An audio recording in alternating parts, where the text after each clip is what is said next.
Buenas, estamos nuevamente acá. Llevo mucho tiempo procrastinando este podcast.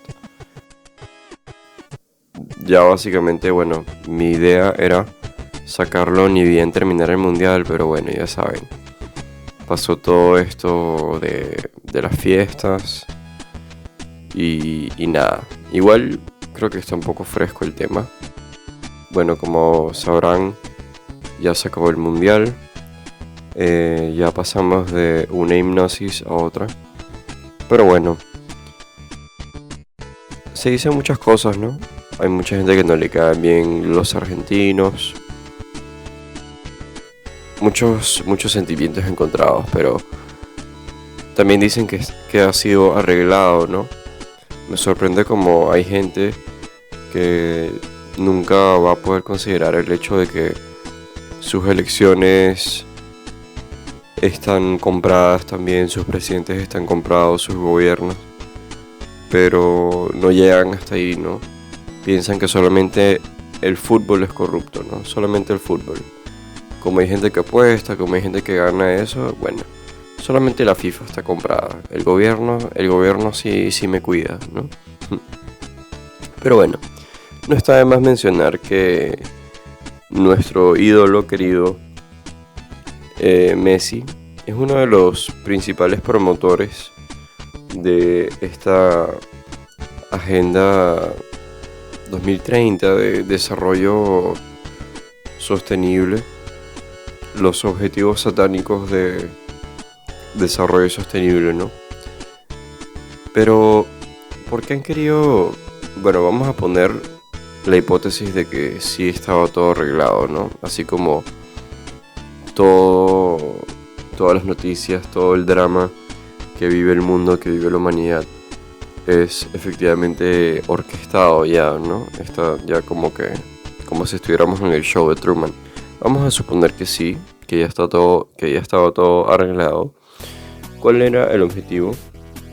De jugar con los sentimientos de Argentina, de desestabilizar a Argentina, porque han visto lo que ha pasado, ¿no?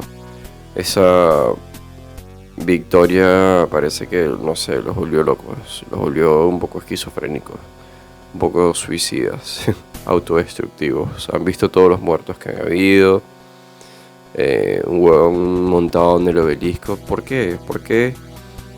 ¿Cuál es el objetivo de desestabilizar tanto a Argentina?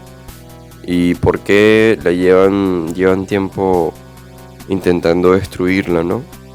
Políticamente, económicamente. ¿Por qué? Vamos a ver a continuación. Vamos a ver en el menor tiempo posible cuáles han sido los dos próceres principales, ¿no? De Argentina, que la ha casi transformado en una potencia que despierte la preocupación de Inglaterra, de Estados Unidos. 1. Juan Manuel de Rosas, el conquistador del desierto, el vengador de Dorrego, el gran americano. Sus padres eran muy ricos, tenían estancias, pero él se alistó voluntario en las invasiones inglesas cuando tenía 13 años.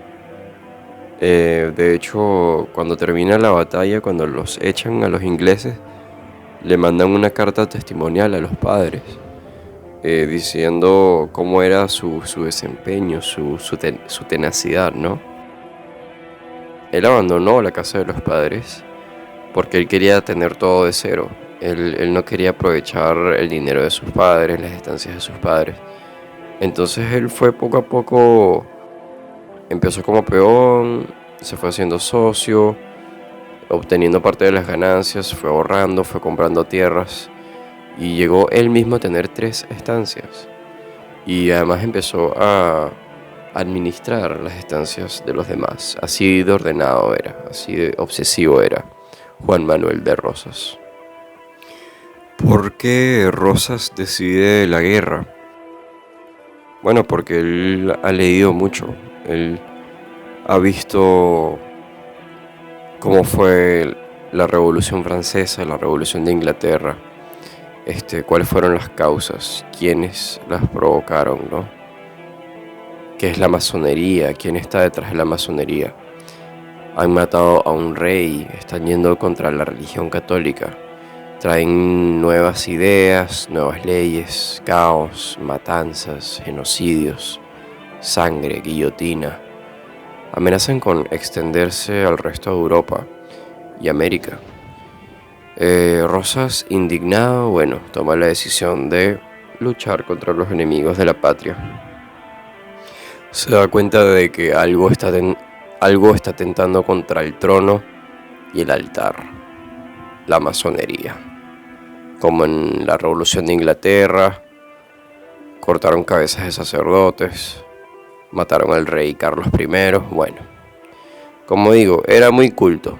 Leyó todos los clásicos en latín, hablaba el idioma de los indios porque, bueno, él se crió en el campo como un gaucho. Él era el hombre más rico del país, pero nunca dejó de ser un gaucho.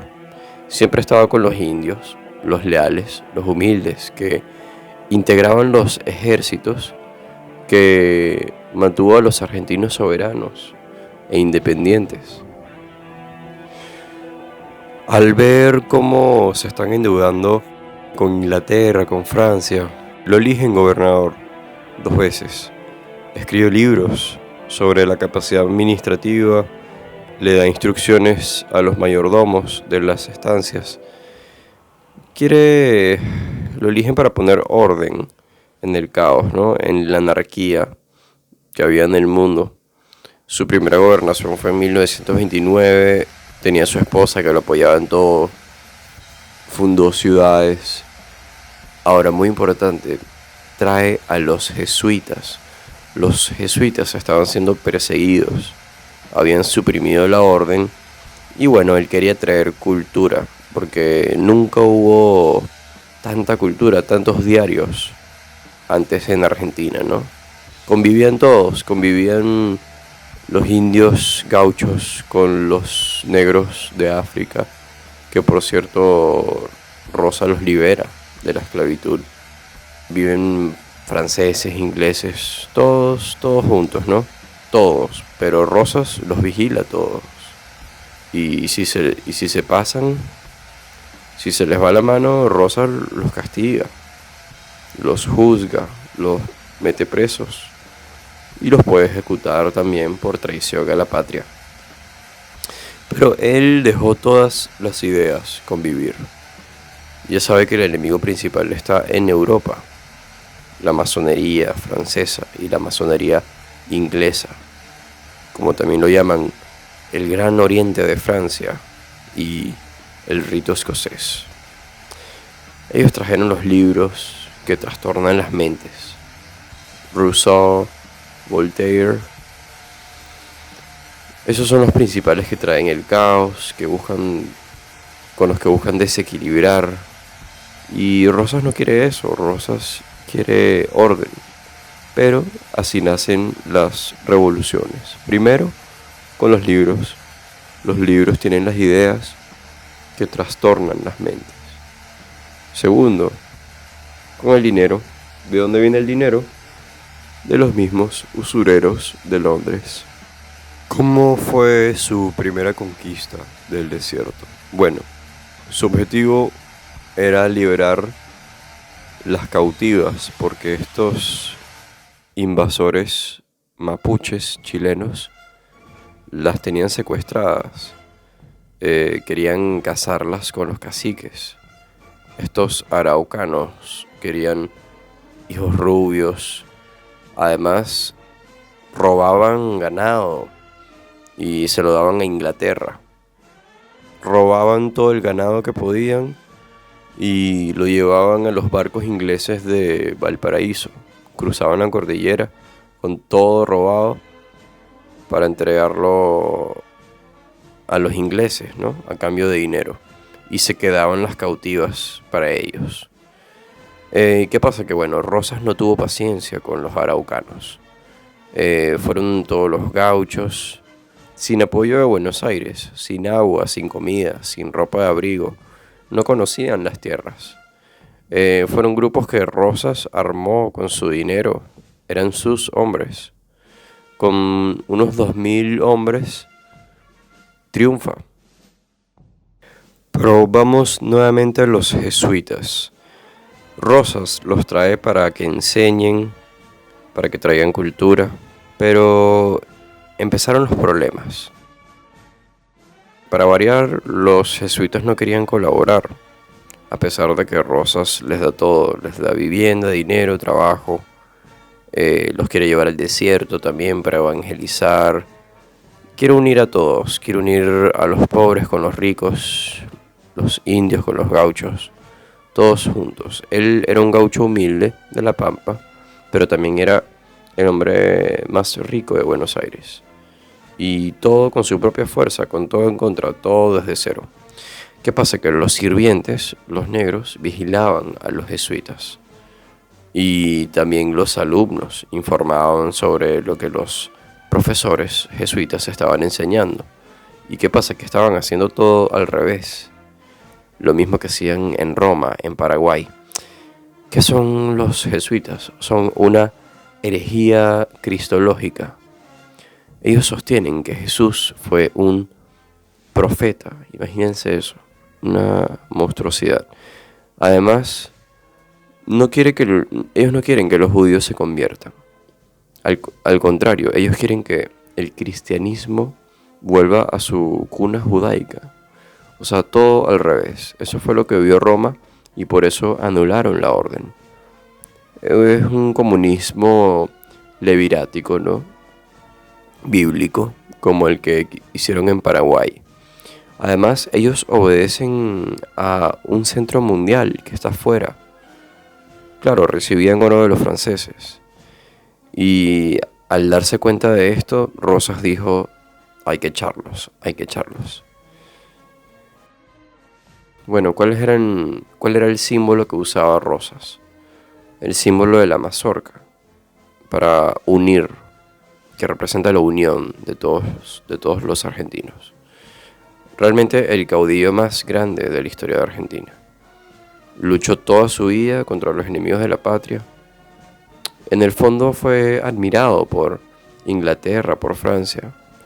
Pensaban que iba a degollar a todos, pero no, él no era un cobarde, él iba de frente.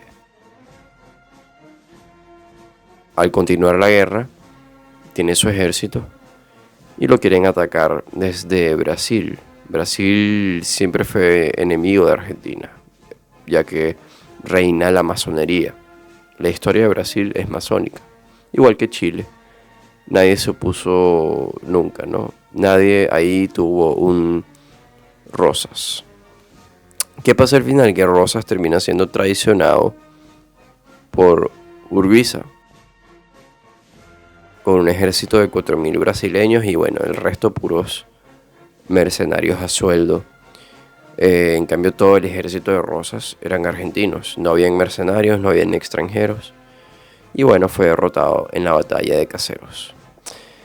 Los vencedores desfilaron en Buenos Aires, pero nadie los recibió. ¿Por qué? Porque eran gente culta. Hasta el más humilde sabía. Ellos sabían quiénes fueron los que derrocaron a Rosas. Nadie los quería. Entonces comenzaron las grandes matanzas, igual que en la Revolución Francesa. Mataban pueblos enteros. Y acá comienza en Argentina una república, ¿no? Masónica. Copian la constitución masónica de Estados Unidos. A Rosas tenía que escapar, porque ya lo habían intentado matar.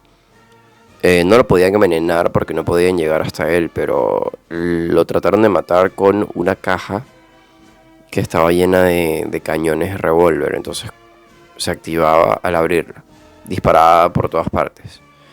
La caja la abrió su hija, Manuelita.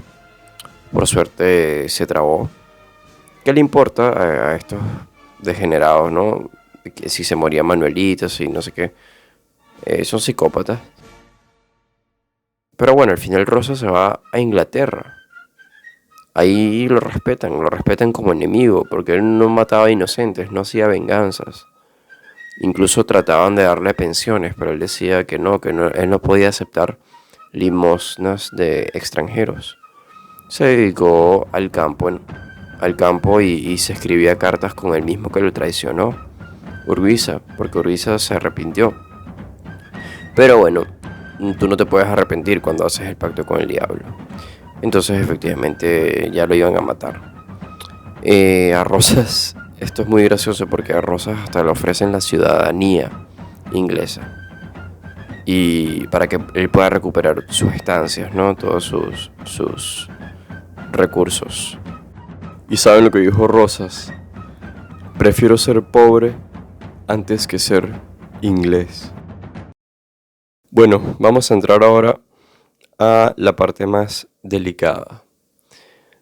Pero, bueno, vamos con el siguiente prócer. Pero algunos consideran que este es el prócer más grande de Argentina del siglo XX.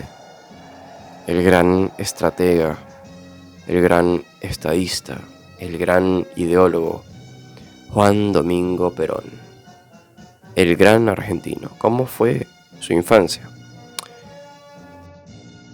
Un hogar muy pobre. Fue un hijo natural en la provincia de Buenos Aires, Roque Pérez. Su madre era tehuelche. El papá lo reconoció después de 2 años, así era la época. Luego lo llevan al campo, ¿no? Con los indios, a la Patagonia. De peón en las estancias. Perón se considera tehuelche porque esto se pasa por vía matrilineal, ¿no? Si una mujer tehuelche tiene un hijo, ese hijo es tehuelche. Y esto lo demostró siempre con el paganismo, con la intuición, con la inteligencia, con la perseverancia, la gran dignidad del tehuelche. El padre lo llevó a la Patagonia, primero para administrar campos y luego tuvo sus propios campos con ovejas. Él fue un muy gran jinete, creció con los peones, los gauchos que le enseñaron a montar. Vivió en la pampa, él vio el dolor, el sufrimiento de los peones del campo, que eran explotados. Vio el problema con los indios mapuches chilenos. Sabe que los tehuelches casi se extinguen, los mapuches casi llevaron a los tehuelches a la extinción, ¿no? ¿Qué pasa? Cuando Perón crece, el padre decide llevarlo a Buenos Aires con su abuela. La abuela lo manda a estudiar, entonces Perón tiene 2 bases educadoras, una tehuelche y otra de los vascos con la abuela. Los tehuelches son paganos, dignos, honestos. Incluso estudios antropológicos posteriormente han demostrado que los tehuelches eran arios. Perón era básicamente tehuelche puro. Era alto, recto, por la nariz, el labio inferior, la parte de atrás del cráneo. Los enemigos de Perón se burlaban por ser tehuelche. Pero los mapuches son diferentes. La mujer mapuche es de baja estatura, tiene hombros grandes, cadera chiquita. Son distintos los tehuelches. Había una historieta que se llamaba Paturusu, que mostraba un indio tehuelche de Argentina del Sur, muy digno, muy humano, que siempre ayudaba a los pobres. En esa historieta se veía que Yahvé era el dios de los indios salvajes. Y hablaban también de hombres blancos que llegaban en naves de hielo, que iban hacia la Antártida. La verdad es que habían mensajes muy sorprendentes, ¿no? Pero bueno, la abuela es la que lo orienta a su carrera militar, ¿no? Por su forma de ser, por su corrección. lo hace ingresar al ejército. Perón ni siquiera salía en la noche. Él se quedaba hasta la madrugada estudiando no solo temas militares, sino también los clásicos grecorromanos, igual que Rosas. Perón hace una carrera militar brillante. Hablaba muy bien italiano. Dentro de las Fuerzas Armadas fue analista, agente de inteligencia del ejército. Todo el ejército estaba formado por militares alemanes. Se guiaban de los grandes estrategas alemanes de la guerra total de Ludendorff, la teoría del aniquilamiento del ejército alemán. Esos discípulos de esos pensadores estaban en Argentina. Estudió filosofía, ciencias políticas, medicina como Juan Manuel de Rosas. El abuelo de Perón trajo la vacuna antirrábica en Argentina. ¿Qué es lo que ve primero Perón en Argentina? Ve que Argentina, desde el derrocamiento de Juan Manuel de Rosas, no es lo que era antes. Ahorita es una república masónica, al servicio de Inglaterra, no al servicio de Argentina. Los ricos, la minoría en Argentina, mandan, ellos colaboran con Inglaterra, ellos apoyan al enemigo. Perón también ve el peligro de los mapuches en la Patagonia, ya que los gobiernos masónicos desde Chile están enviando a los mapuches a poblarla desde el siglo XIX. Sarmiento decía que le correspondía a Chile la Patagonia. Pero bueno, entre masones se ponen de acuerdo y Perón convence a los militares y hace las guardias en la Patagonia, que antes no existían. ¿Qué más ve Perón? Observa la infiltración ideológica extranjera que hay. Extraña al ser del argentino, ¿no? Enemigos de la patria, la masonería que va infiltrando la iglesia, las fuerzas armadas, el marxismo en las organizaciones obreras. Es muy grave, es algo que va en aumento. Perón observa cómo han falsificado la historia. Los que triunfaron en Caseros, los que derrocaron a Rosas, los liberales masónicos o los comunistas del marxismo. Ellos han falsificado toda la historia. Queman antecedentes, queman documentos, inventan nuevas historias a favor de ellos y en contra de la patria. ¿Qué sucede? Que en 1930 ocurre un golpe militar, el primer golpe militar en Argentina del siglo XX. Con ese golpe, por primera vez, Argentina está siendo influenciada por el fascismo italiano, que es un nacionalismo aristocrático que la verdad no piensa en las masas populares. Pero en esa época comenzó la edición de libros, la creatividad de los escritores que empiezan a armar esta ideología argentina, ¿no? Dura 2 años. Perón en este golpe militar se mantiene un poco excluido, ¿no? Porque no está del todo convencido con este nacionalismo oligárquico que no toma en cuenta las masas, no toma en cuenta la unión nacional. Es un nacionalismo para pocos. El pueblo no está interviniendo como tal, por eso él se mantiene a un lado, ¿no? El grupo que hace el golpe de estado se llama el Grupo General San Martín, el cual el enemigo llama la Logia San Martín, pero de logia no tiene nada, ya que es un grupo antimasónico. Bueno, durante este gobierno hay 2 viajes en la vida de Perón que son muy importantes, ¿no? Primero es cuando lo mandan a Chile como agente de inteligencia. En el 1936-37 Lo mandan a buscar secretos militares del gobierno chileno, las Fuerzas Armadas. También ahí continúa sus estudios. Averigua sobre la idiosincrasia, la ideología chilena. Porque Chile es parte del proyecto, del futuro proyecto de Perón, ¿no? Entonces, bueno, es importante que conozca Chile.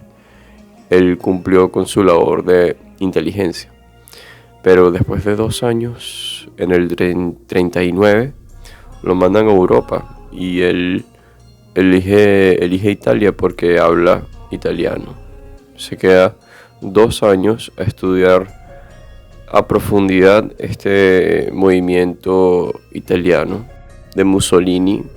Hace cursos no solamente sobre la ideología, sino también de las leyes, ¿no? Finalmente conoce sobre el paganismo romano y conoce el paganismo germánico del nacionalsocialismo alemán. Como un pagano, un tehuelche del sur del mundo se siente representado por ellos, ¿no? Él informa a Argentina que deben apoyar a las fuerzas del eje que entraron en guerra. Entonces, esta ideología que él aprende en Europa, la adapta y la traslada a Argentina. ¿Qué es lo que sigue observando Perón en el mundo? Las mayores injusticias, el poder mundial de la masonería, el poder mundial del comunismo marxista, de la usura internacional. Todos los países están endeudados de rodillas. Está Inglaterra apoderándose del mundo y detrás de Inglaterra la masonería. Y detrás de la masonería los amos de siempre, los mismos que hicieron la revolución de Inglaterra, la revolución francesa, la revolución rusa. La masonería tiene amos, pero ellos no dan la cara. En su cobardía se buscan otros idiotas útiles que libran las guerras por ellos. Perón ha visto las mayores injusticias del siglo XX. Las 2 guerras mundiales que se inventan para destruir a Alemania, ya que era una gran competidora de Inglaterra. La Revolución Rusa para esclavizar al pueblo católico de Rusia.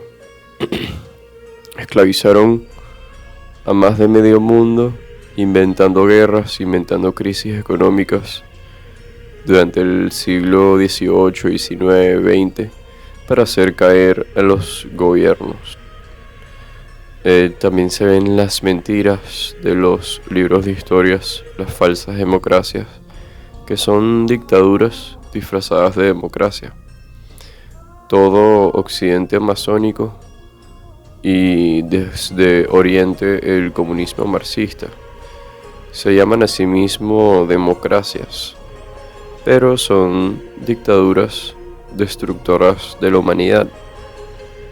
Perón observa el holocausto del pueblo ruso, el holocausto alemán después de la guerra, los 2 millones de mujeres alemanas violadas por los soviéticos, la esclavitud, el derramamiento de sangre inocente. Bueno, básicamente eso, ¿no? El objetivo de estas fuerzas son destruir, saquear. Y bueno, básicamente el cinismo del juicio de Nuremberg, imposible haberlo ignorado. Cómo se apoderan de todas las naciones y cómo ponen el ojo, ¿no?, en Sudamérica, el último bastión por conquistar. Pero bueno, entonces Perón elige básicamente el camino de la guerra, el camino de la oposición. Ocurre el segundo golpe militar de Argentina del siglo XX. Ya no es el grupo San Martín, sino el grupo de Perón, que llaman el grupo GO. la obra de unificación. Por supuesto, el enemigo también lo ha llamado la logia o la secta Go. Pero bueno, básicamente el proyecto primero consiste en unificar a los oficiales, a los ejércitos y después unificar el pueblo. En el golpe del 43, el presidente es Farre y Perón queda como vicepresidente, como ministro de guerra, secretario de trabajo y provisión. Tiene un discurso muy famoso que es el famoso discurso de la guerra, realmente extraordinario. El discurso de la guerra sobre defensa nacional desde el punto de vista militar. Veamos esta actitud de alta estrategia. Ya que han ganado los aliados, Argentina comienza a recibir grandes presiones extranjeras. Estos gobiernos militares son presionados para romper relaciones con Alemania, porque Argentina era neutral, no intervenía, pero eventualmente cuando ganan los aliados, Perón tiene que romper relaciones con el eje y hasta le declara la guerra a Alemania. Por supuesto, sus camaradas se quedaron locos, como que, ¿qué pasó? No tiene sentido, ¿qué estás haciendo? ¿Para qué era el grupo Go entonces, no? Y bueno, tiene que explicarle uno por uno la estrategia.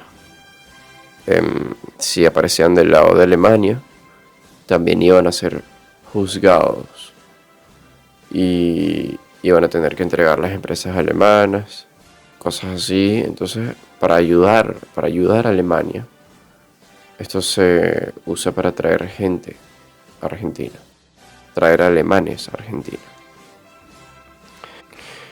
Entonces, cuando Perón tenía que decirle que sí a los enemigos, le decía que sí, pero él seguía con sus mismos proyectos. Se trae a los científicos, a los filósofos de Italia y Alemania que están escapando. No expropia a las empresas alemanas, no se las quitan, más bien los vuelve ciudadanos. Lo que pasa es que el enemigo no le iba a vender armas a Argentina y Perón tenía que dirigir toda la economía y la fuerza para prepararse para la guerra. Muchos cuestionan la manera en que Perón administró este dinero, pero al final, ¿de quién más iba a poder armar Argentina que no fueran los alemanes? Cuando llega el año 45, las presiones se vuelven terribles. Comienzan a corromper a los políticos argentinos con dinero de la Embajada de Estados Unidos y Inglaterra. Empiezan a haber manifestaciones en la calle pidiendo que se vaya el gobierno militar, pidiendo elecciones, que vuelva la democracia inglesa. Entonces ocurre el tercer golpe del siglo XX, otra estrategia que coordina Perón como agente de inteligencia. Primero lo meten preso, lo hacen renunciar a todos los cargos, todos lo amaban por sus leyes como secretario de Trabajo y Provisión. Llevaron a todos los obreros a Buenos Aires, los líderes obreros.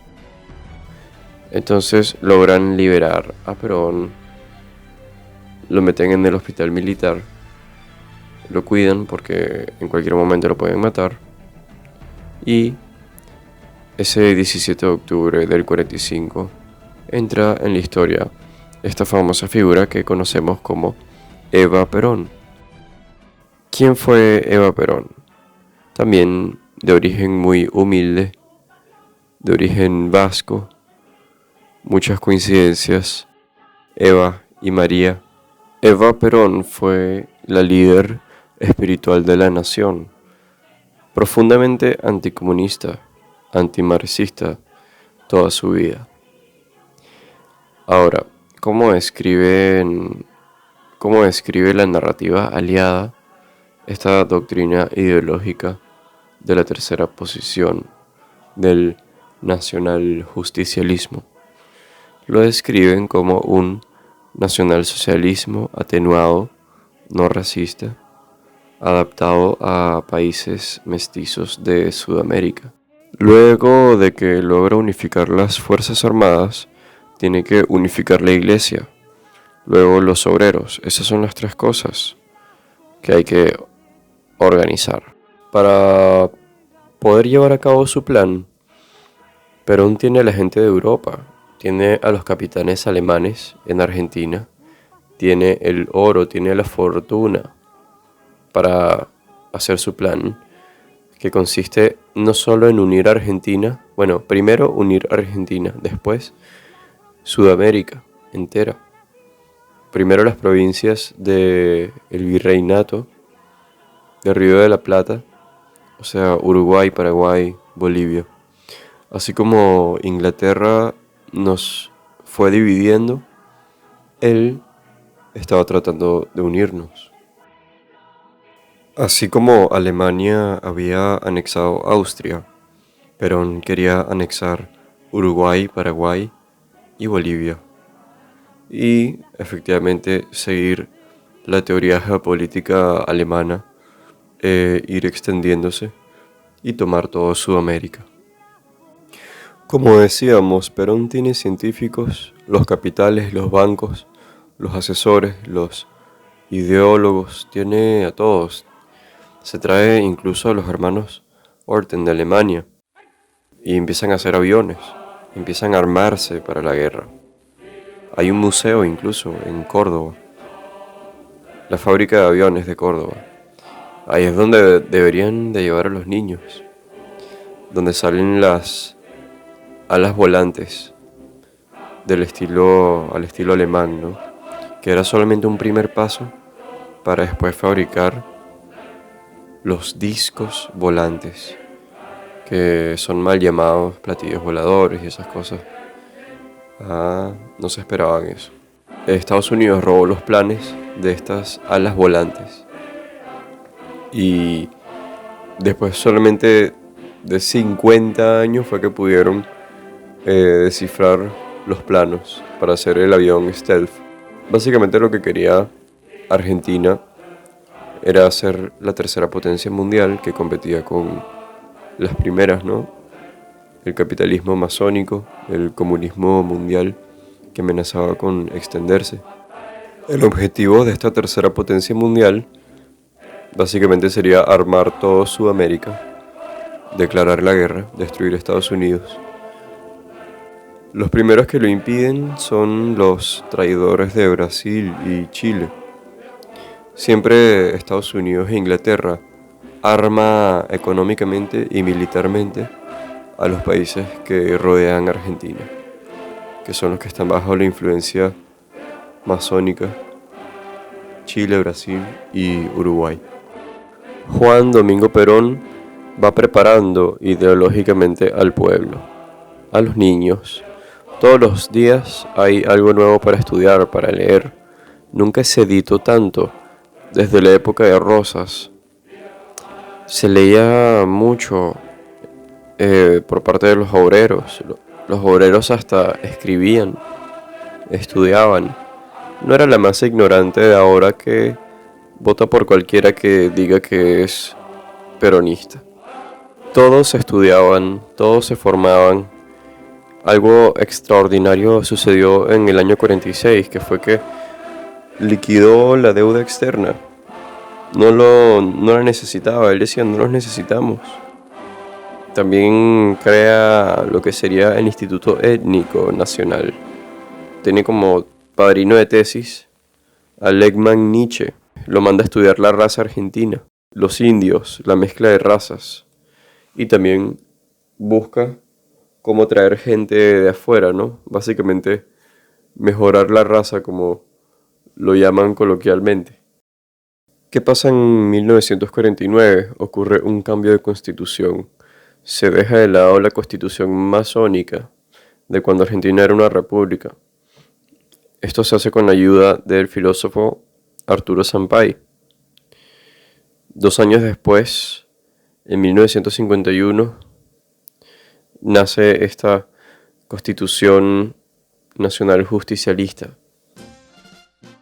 También devuelve, algo que hace Perón es que devuelve los trofeos de la guerra, porque recuerda que hubo una guerra con Paraguay, por eso querían sacar a Rosas, para unirse por orden de Inglaterra con Brasil y Uruguay, para destruir Paraguay. Querían destruir Paraguay con esta Trinidad satánica, masónica. Le robaron banderas y como trofeo las habían llevado a Argentina. Pero Perón las devuelve, primero por agua, luego por tierra. Todos lo aman por hacerlo. Pide perdón en nombre de esa república masónica que había. Inglaterra también quiere que le devuelvan sus trofeos, pero no les devuelven nada, porque quiere dejarlo como enseñanza, ¿no? Lo importante es saber que tanto Perón como Eva siempre fueron antimarxistas, anticomunistas. Se escuchaba en la radio, en el cine, siempre era contra el comunismo. No se puede ocultar. Es terrible todo lo que han calumniado, todas las nuevas ideologías neoperonistas que han surgido, que simpatizan con el marxismo. Siempre estuvo clara durante el peronismo esa propaganda anti-aliados. Pero bueno, Eva Perón muere a los 33 años, a la edad de Cristo. No la sepultan, no la quieren sepultar, la quieren embalsamar, ¿no? Curioso como a tantas figuras políticas le hacen lo mismo.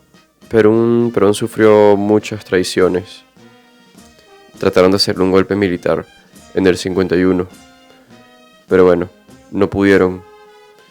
Y él a los traidores, los dejaba hacer. Dante Alighieri dice que los traidores están en el último estrato del infierno.